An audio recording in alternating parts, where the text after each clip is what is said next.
गोपाष्टमी की आप सभी को परमार्थ निकेतन, गंगा के पावन तट, हिमालय की पवित्र भूमि तथा ऋषिकेश से ढेर सारी शुभकामनाएं। गौ माता हमारी भारत की आत्मा है, हमारी सनातन चेतना का प्रतीक है।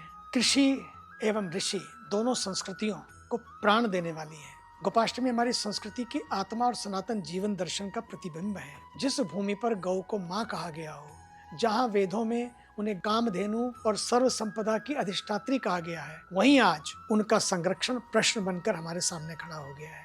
ये पर्व इसी सामूहिक चेतना के लिए एक पुकार है। गौ माता जीवन का आधार है, धरती की धड़कन और संस्कृति की श्वासें हैं।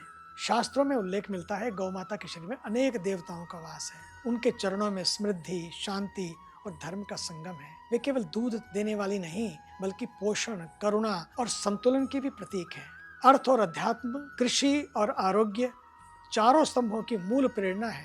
परंतु आज जब भौतिकता ने हमें संवेदना से दूर कर दिया है, वही गौ माता जो कभी देवालयों में पूजित थी, आज सड़कों पर घायल और उपेक्षित पड़ी है। यह दृश्य हमारी आत्मा को झकझोरने वाला और आईना दिखाने वाला है। जिस सभ्यता ने गावो विश्वस्य मातरः कहा, आज वही मौन है। यह मौन हमारा अपराध बनता जा रहा है। और गोपाष्टमी हमें याद दिलाती है कि गौ केवल धर्म नहीं, विज्ञान है। वो केवल पूजन और पोषण नहीं, बल्कि परंपरा और पर्यावरण का भी प्रतीक है। जीवन की आवश्यकता है गौ माता। गौ माता का संरक्षण केवल किसी मत या समाज का कर्तव्य नहीं, बल्कि संपूर्ण मानवता का उत्तरदायित्व है। उनका गोबर, उनका गौमूत्र, उनका दूध, दही, घी, ये पांचों अमृत हैं।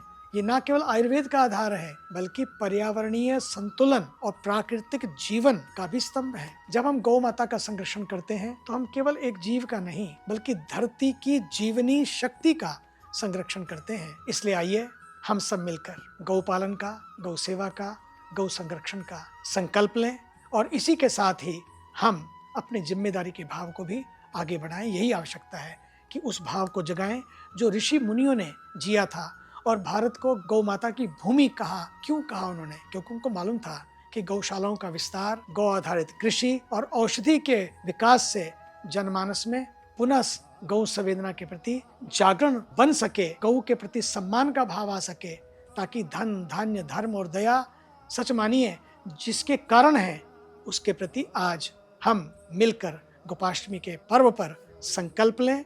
जब तक गौ माता सुरक्षित नहीं, तब तक हमारी संस्कृति, पर्यावरण, परंपराएं और हमारा भविष्य भी सुरक्षित नहीं। गौ तो स्वयं एक संस्कृति है, उनके बिना सनातन की आत्मा अधूरी है। गौ माता की जय।